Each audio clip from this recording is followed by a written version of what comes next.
Hello and welcome to Know Before You Go for the 24th Sunday in Ordinary Time. I'm Father Scott Steinkerchner, the technology guy for the province, and we have a wonderful gospel for you today. Peter coming to Jesus saying, "Oh, how many times do I need to forgive my brother? 7 times?" And Jesus says, "No, 77 times." Now, I preached on this gospel about a month ago for a word of hope. I'll put that link in the notes down there. But that gets just to the heart, and we're going to break it open.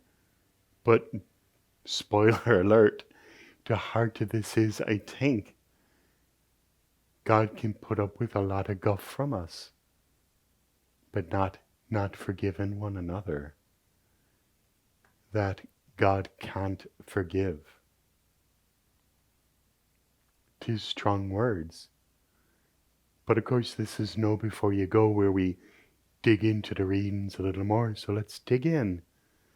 The first reading is from Jesus ben Sirach, the book of Sirach. It's one of those books that's in our Catholic Bible, but not in Protestant Bibles. We call it the Apocrypha, they call it the Deuterocanonicals. But it is a wonderful book of wisdom. And let me read you this first part. Wrath and anger are hateful things, yet the sinner hugs them tight.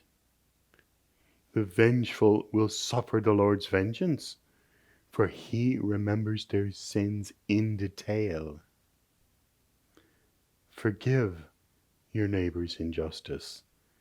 Then when you pray, your own sins will be forgiven.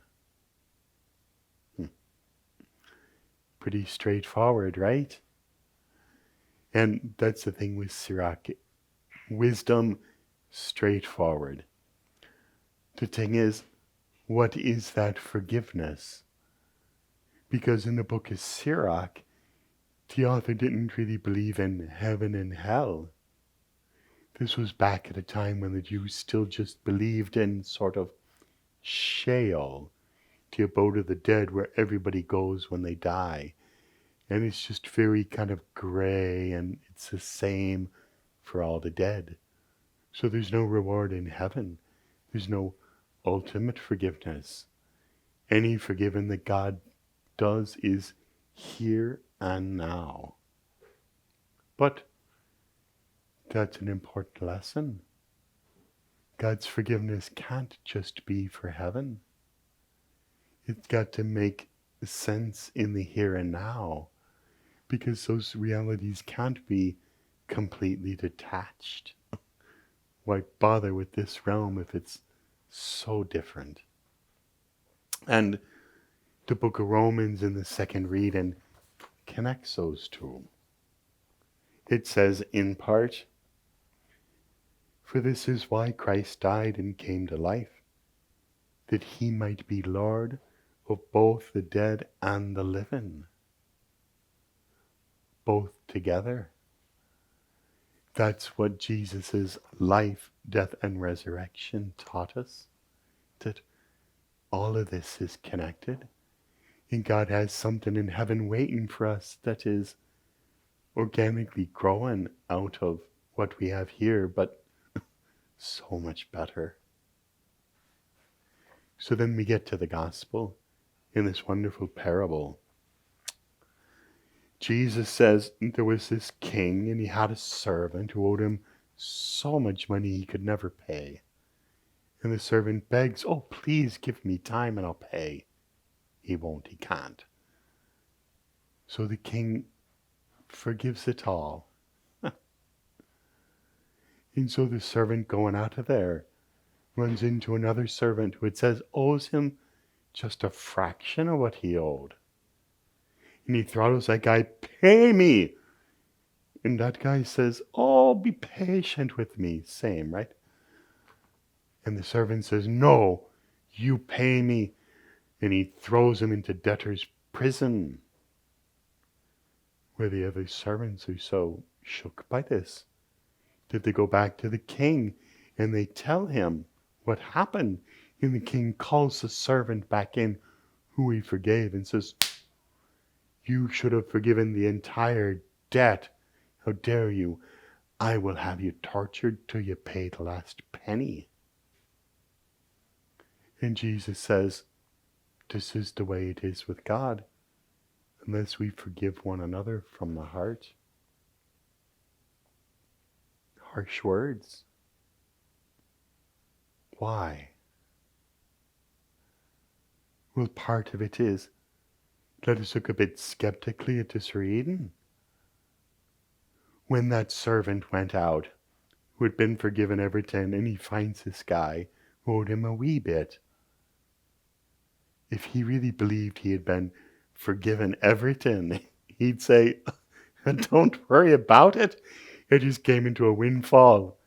Buy me a beer, we'll call it good. But he doesn't, right? I think because he doesn't really believe that he's been forgiven. And he hasn't. Not really. Because when the king calls him back in, how dare you, blah, blah, blah, he could have said to the king, no backsies. You forgave that debt, it's gone.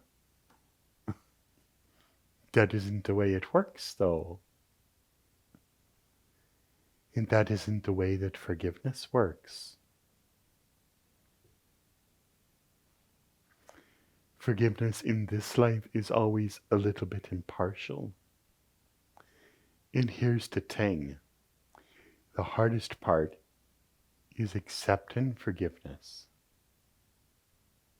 And I would say that what Jesus is revealing, that if you never forgave anyone else, then it's impossible for you to accept forgiveness. Your heart is too hard. And so that's why we need to be forgiven. It's like God can't make a square circle. Have you heard that? Because it's impossible. God can do everything, but not the impossible. You can't have a square circle. And you can't forgive someone who's never forgiven anyone else.